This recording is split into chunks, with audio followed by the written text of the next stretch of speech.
balik lagi di TV dan kita masih di musik, ngobrolin soal musik.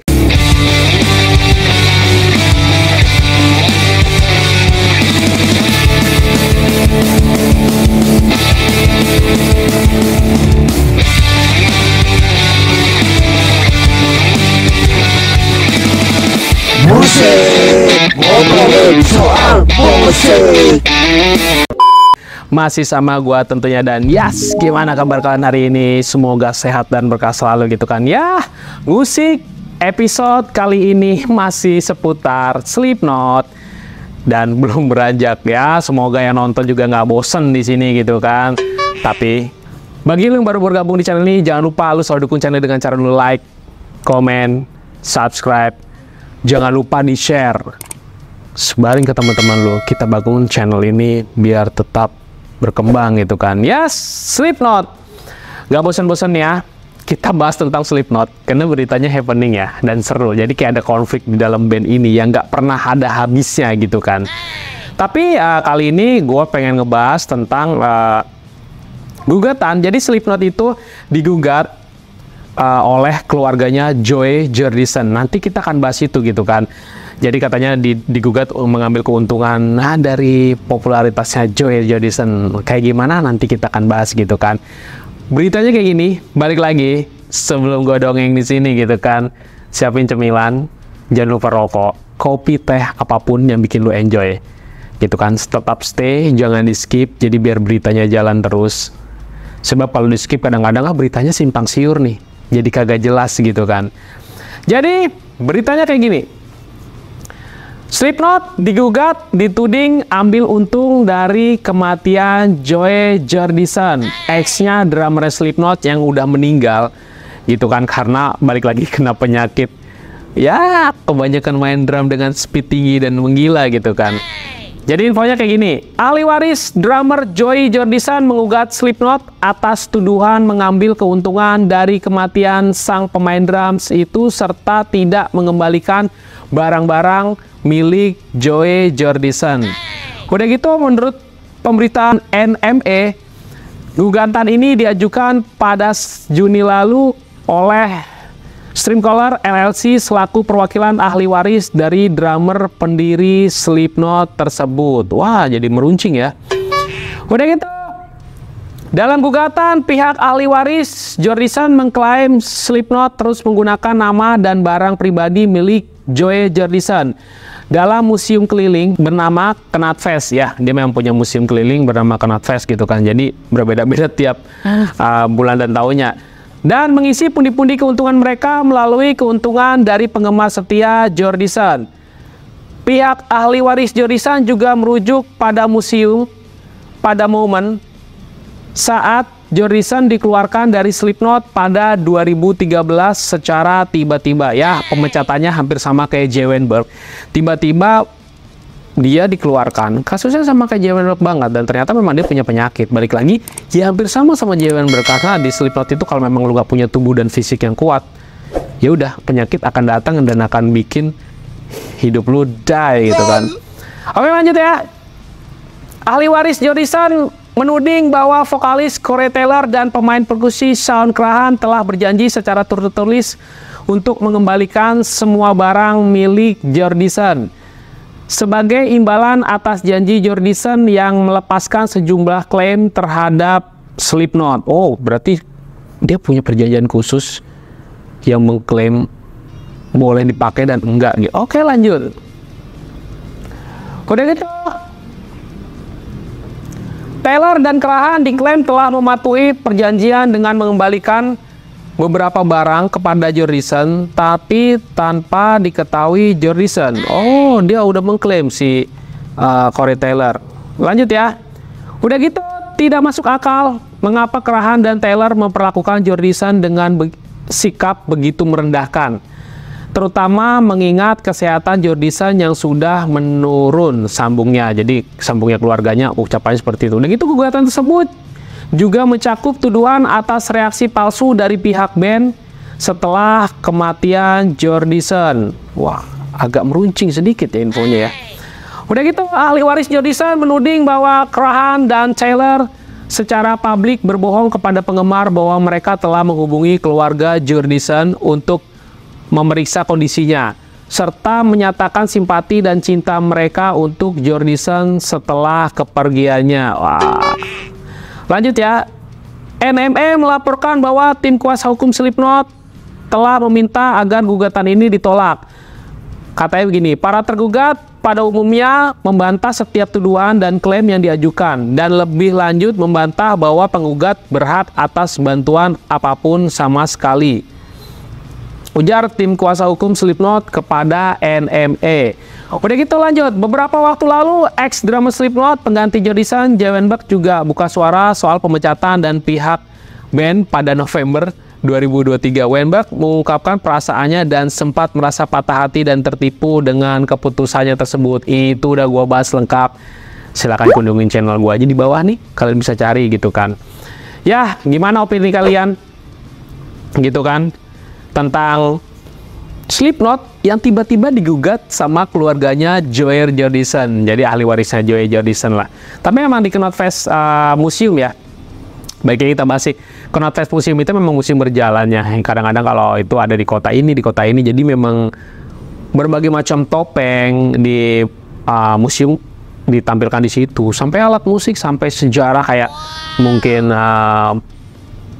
kostum-kostumnya ex-nya Slipknot yang udah meninggal kayak Paul Gray mungkin ya ada di situ. Tapi kan itu atas pihak klaim keluarganya. Jadi kalau misalnya memang keluarganya minta set up drumnya si Joey Jordison atau beberapa barang deh itu minta dibalikin, ya agak sulit juga. Soalnya kan itu menyangkut sejarahnya Slipknot itu sendiri gitu. Kalau itu misalnya dipulangin, otomatis apa yang lu lihat di museum udah pasti kosong banget tuh museum. Bener gak sih? Ya jadi kayak kadang-kadang kalau kita ke Knotfest Museum itu kan gue pengen lihat, oh topengnya Joey Jordison tuh dari awal tuh sampai hingga dia meninggal tuh ini. Ternyata kalau itu memang diminta sama keluarganya, apa yang lu lihat di Knotfest Museum ya, gue sih nggak nyalahin mungkin pihak dari manajemennya Slipknot ya. Ya ini juga kan simpang siur, katanya pihak dari Corey Taylor sama si Crahan juga udah bilang, gue udah ngembaliin tadi kan beberapa barangnya si Joey Jordison tanpa diketahui keluarganya, kasar kata gitu. Tapi keluarganya mengklaim itu tidak ada gitu, karena memang ya mungkin gini, kayak Knotfest Museum itu kita masuk bayar ya, nggak gratis, jadi mungkin harusnya ada royalti tersendiri. Tapi kan memang tidak ada perjanjiannya di situ, tapi memang kalau royalti lagu mereka memang tetap dapat di keluarganya gitu kan, secara hukum sah kalau itu. Tapi untuk secara yang lain-lain ya mungkin faktornya mungkin gua rasa itu. Jadi ya lu balikin aja lah barang-barangnya. Tapi kan di satu sisi kayak Slipknot itu di museum itu butuh itu. Kayak di museum itu juga dipasang kayak topengnya Paul Gray, bassnya Paul Gray, udah gitu mungkin baju wear packnya Paul Gray yang legend itu ya kan. Jadi ya gue bilang, bahkan di waktu pas awal-awal si Joey Jordison meninggal itu memang kalau di setiap dia live itu mereka selalu bawa baju kebesarannya Joey Jordison, jadi tetap dipajang gitu di sampingnya set drumnya itu. Tapi yang mengisi tetap yang Jay Weinberg balik lagi. Dan akhirnya ya tadi sempat yang diinfokan di sini juga Jay Weinberg tiba-tiba juga merasa kecewa, dan itu udah gue bahas semua gitu. Jadi pemecatan Slipknot itu terkadang absurd ya, jadi nggak jelas. Tiba-tiba hari ini kita habis tour, selang seminggu kita dipecat. Udah gitu pemecatannya membuat personelnya kecewa dan bla bla segala macem gitu. Tapi balik lagi sih, klaim kayak gini tuh hampir sama banget gitu sama apa namanya mantan drummernya si GNR ya, Guns N' Roses ya. Ini kita bahas melenceng sedikit gitu kan. Jadi Steve Adler juga dulu sempat tidak dibayarkan royalti ya, tapi ini beda tipis aja. Jadi dia tetap menuntut bandnya sendiri, intinya gitu. Dia tetap menuntut bandnya sendiri atas haknya dia. Ya ini hampir sama lah, kasar kata gitu ya. Tapi memang kalau pengadilan mengklaim dan mengesahkan ya lu mau nggak mau. Balik lagi, jadi kalau misalnya memang keluarganya mengklaim dan menuntut pihak Slipknotnya kalah dalam tuntutannya itu, ya mungkin sejumlah uang, bahkan mungkin barang-barang miliknya almarhum Joey Jordison yang harusnya itu tetap di museum itu bisa dibawa pulang cuy. Dan itu menurut gue sih kacau sih. Jadi itu museum tuh udah nggak jadi kayak museum, cok. Bener gak sih?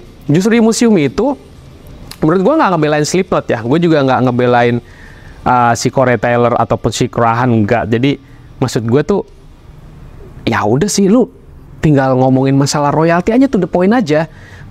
Jadi mungkin keluarganya nggak terima karena memang sebagian itu masih disangkut-sangkutkan kayak memang sih sepak terjangnya Joe Jordison itu tidak tergantikan. Di dunia ini nggak ada yang bisa gantikan. Masuk JWM itu birama notasi flame, gospel note, sudah gitu main struk yang gue bilang agak super speed dan gila. Itu ya cuma Joe Jordison yang bisa. Dan hingga saat ini tidak ada yang bisa menggantikannya di Slipknot menurut gue sih. Termasuk mungkin nanti drummer Slipknot terbaru, kita akan lihat siapa itu, nanti akan gue bahas di sini juga.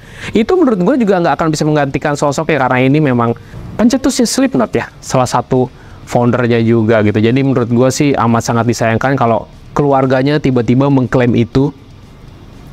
Dan wajar aja kalau Slipknot tetap mengagung-agungkan Joe Jordison sebagai drum andalannya dia, itu it's not problem ya. Jadi itu bukan numpang popularitas sih menurut gue sih. Popularitas sih tetap ada.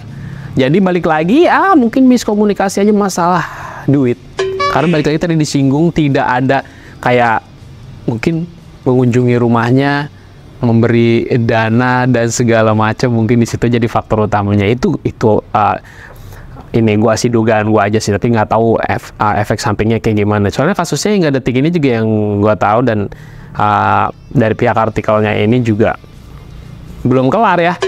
Entah kenapa gue juga bingung sih. Padahal kan ini udah hampir setahun ya, kurang lebih hampir setahun nggak kelar-kelar ya, berita tentang jadi tetap mengklaim bahwa barang itu harus dikembalikan. Jadi buat apa ada Knotfest Museum gitu kan? Jadi aneh menurut gue gitu. Kalau misalnya memang barang itu harus dikembalikan, di rumah juga buat apaan? Oh, gua tahu sih. Paling dilelang. Jatuhnya kayak kasusnya Kurt Cobain.